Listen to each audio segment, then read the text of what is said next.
죽을 때까지 불태운 과부와 멈추지 않는 사내. 옛날 옛적 두 과부 금옥이와 말순이가 살았습니다. 둘 다 같은 해에 남편을 잃어 비슷한 처지였지만 살아가는 모습은 하늘과 땅 차이였습니다. 말순이는 늘 가진 것에 불평하며 남의 것을 탐했고 금옥이는 가진 것에 감사하며 베풀 줄 아는 겸손한 여인이었습니다. 그러던 어느 날 마을에 꾀죄죄한 스님 한 분이 찾아왔습니다. 세상을 떠돈 지 오래된 듯 초라한 행색이었습니다.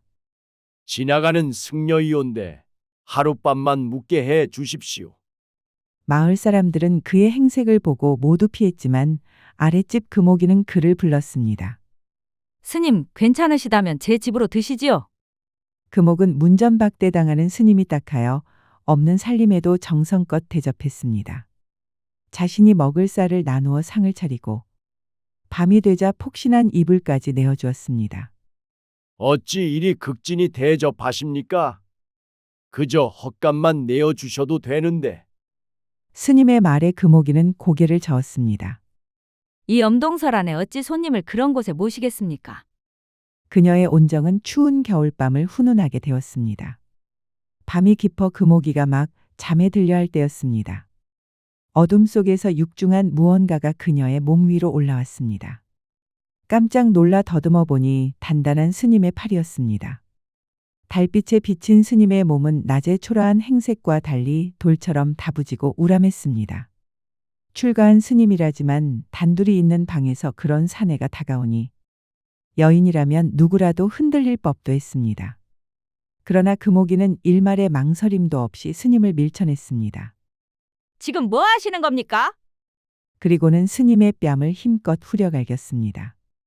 어찌 남의 선의를 이리 더럽힐 수 있단 말입니까? 당신이 그러고도 부처를 섬기는 승려란 말이오? 스님의 반응은 뜻밖이었습니다. 뺨을 맞고도 창피하거나 화를 내기는커녕 도리어 희미한 미소를 지을 뿐이었습니다. 미안합니다. 허나 오해 마시기 바랍니다. 당신을 모욕하려 한 것이 아니었습니다. 다만 당신의 속내를 확인하고 싶었을 뿐이지요. 스님은 알 수 없는 말을 하더니 자신이 가져온 보따리에서 붉은 거울 하나를 꺼냈습니다. 이것은 원하는 바를 이루어 주는 거울입니다. 올바른 마음을 가진 자에게 전해주기 위해 늘 가지고 다녔었지요. 드디어 진정한 주인을 찾은 듯하니 당신께 드리도록 하겠습니다. 흔한 장식 하나 없는 평범한 거울이었습니다. 금옥이는 코웃음을 쳤습니다. 하! 저를 희롱하려던 것도 모자라. 이젠 사기까지 치시는군요. 그리 만만히 보셨다면 큰 오산입니다. 당장 관하로 가시지요. 금옥이가 불같이 화를 내자 스님이 너털 웃음을 지으며 말했습니다. 당신같이 우직한 사람을 어찌 속이겠습니까?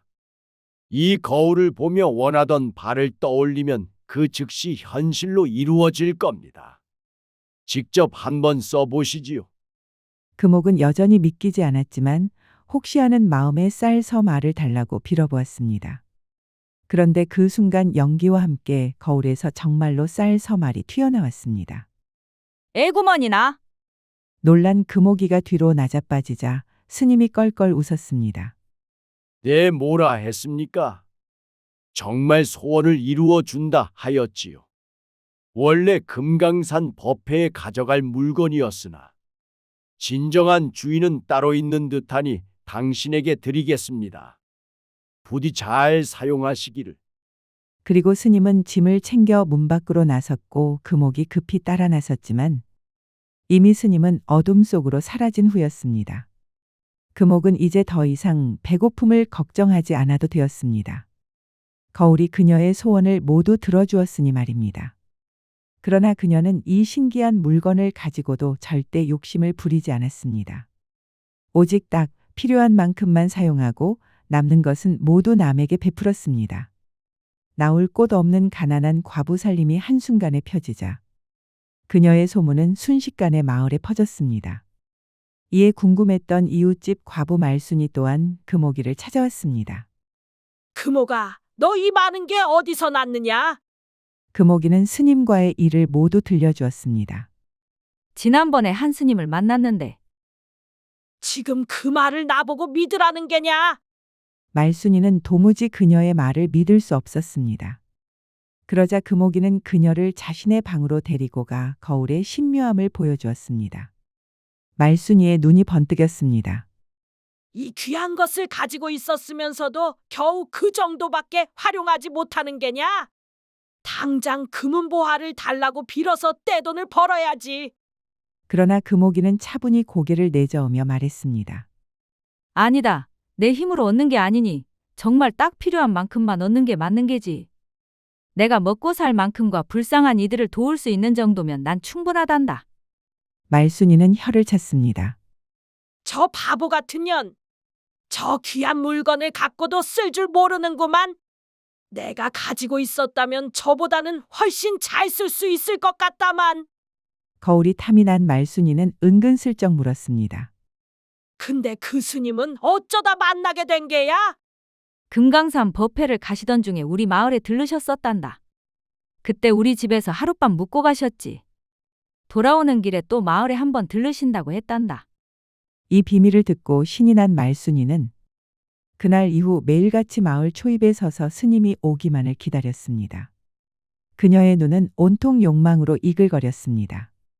그로부터 100일 후 드디어 마을을 향해 걸어오는 꾀죄죄한 스님이 눈에 들어왔습니다. 말순이는 뛸 듯이 기뻐하며 스님에게로 달려갔습니다. 스님, 오늘은 저희 집으로 모시겠습니다. 스님이 대꾸하기도 전에 손목을 붙잡고 집으로 데려갔습니다. 스님을 집에 데려간 말순이는 그에게 진수성찬을 준비해 대접했고 두터운 소미불까지 내어 잠자리까지 손수 만들어 주었습니다. 이제 나도 곧 부자가 되겠구나. 말순이의 마음은 오직 온통 거울에 대한 탐욕으로 가득 차 있었습니다. 그러나 밤이 깊어 자정이 넘었건만 아랫목에 누운 스님은 아무런 기척이 없었습니다. 등을 대자마자 잠에 들더니 그저 드르렁드르렁 코만 골 뿐이었습니다. 뜬 눈으로 스님이 다가오기만을 기다리던 말순이는 슬슬 금오기가 의심스러워졌습니다. 이 괘씸한 년이 거짓말을 한 게냐? 그럼 그렇지. 뒤로 할 건 다 해놓고 깨끗한 척을 한 게지. 이에 말순이는 더는 참지 못하고 스님의 곁으로 다가갔습니다. 그리곤 그의 배에 제 다리를 올려놓으며 수작을 걸었습니다. 스님, 주무십니까? 한참을 다리를 흔들며 간지럽히자 스님은 이내 잠에서 깼습니다. 그리고 제 옆에 누운 말순이를 보곤 깜짝 놀라 소리쳤습니다. 이게 뭐 하는 짓이요? 내가 부처님을 모시는 몸이라는 걸 모르는 게요. 알다마다요. 다만 지친 손님께 귀한 대접을 하고자 했을 뿐입니다. 말순이의 얼굴에는 묘한 미소가 걸려 있었습니다. 저는 이만 떠나야겠습니다. 스님은 그대로 자리에서 일어나 짐을 주섬주섬 챙겨 몸을 일으켰습니다. 그러더니 문을 나서기 전 말순이에게 말했습니다. 방금 일은 심히 당황스러웠지만 식사와 잠자리를 마련해 준 것은 감사하니 그에 대한 보답은 해드리겠습니다. 그러더니 보따리에서 무언가를 꺼내 말순이에게 건넸습니다. 말로만 듣던 그 신묘한 푸른색 거울이었습니다. 어머나! 말순이가 거울에 정신이 팔려 있는 동안 스님은 유유히 집 밖으로 사라졌습니다. 금오기에게 준 붉은 거울과는 다른 차갑고 신비로운 푸른빛의 거울이었습니다. 드디어 거울을 얻은 말순이는 신이나 콧노래를 불렀습니다. 어떤 걸 달라고 해볼까나? 금은보화? 비단옷? 아니다. 지금 가장 필요한 건 바로 그리곤 간절히 원하던 그것. 방금 전 미처 다 해결하지 못한 욕구를 실컷 풀 수 있는 것을 빌었습니다. 날 죽을 때까지 만족시켜줄 수 있는 힘세고 잘생긴 남자를 원한다. 그러자 갑자기 거울에서 연기가 피어오르더니 정말로 멋진 사내 한 명이 튀어나왔습니다. 우람한 덩치에 우락부락한 근육 그리고 큰 그곳을 가진 사내였습니다. 그는 소뚜껑만 한 손을 뻗어 말순이에게 달려들었습니다.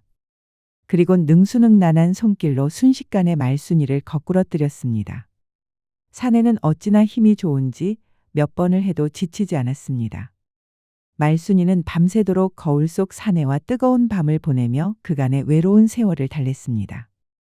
이리 신기한 물건이 있었다니. 이제 남부러울 게 없겠구나. 그렇게 밤새도록 뜨거운 시간을 즐긴 말순이는 비로소 잠에 들고자 했습니다. 그런데 잠에 들려 할 때 갑자기 그녀의 몸에 묵직한 무언가가 다시 올려졌습니다. 거울 속 사내였습니다.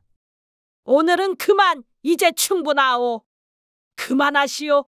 손가락 까딱할 기운도 없던 말순이가 짜증스럽게 소리쳤지만 사내는 아랑곳하지 않고 그녀의 품속을 파고들었습니다.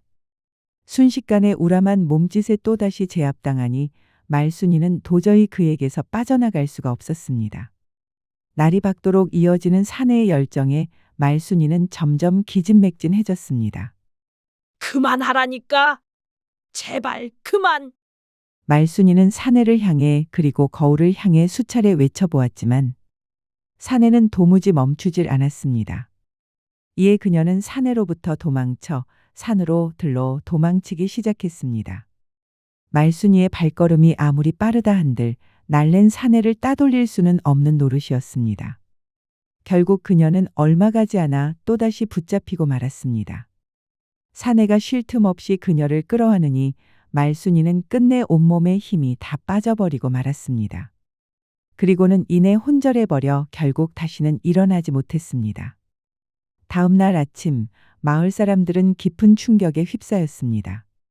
반쯤 벌거벗은 채 차갑게 식어버린 말순이의 몸 옆에는 스님이 주고 간 푸른색 거울이 덩그러니 놓여 있었습니다. 말순이는 정말 제 소원대로 죽을 때까지 만족시켜줄 수 있는 힘세고 잘생긴 남자를 만난 것이었습니다.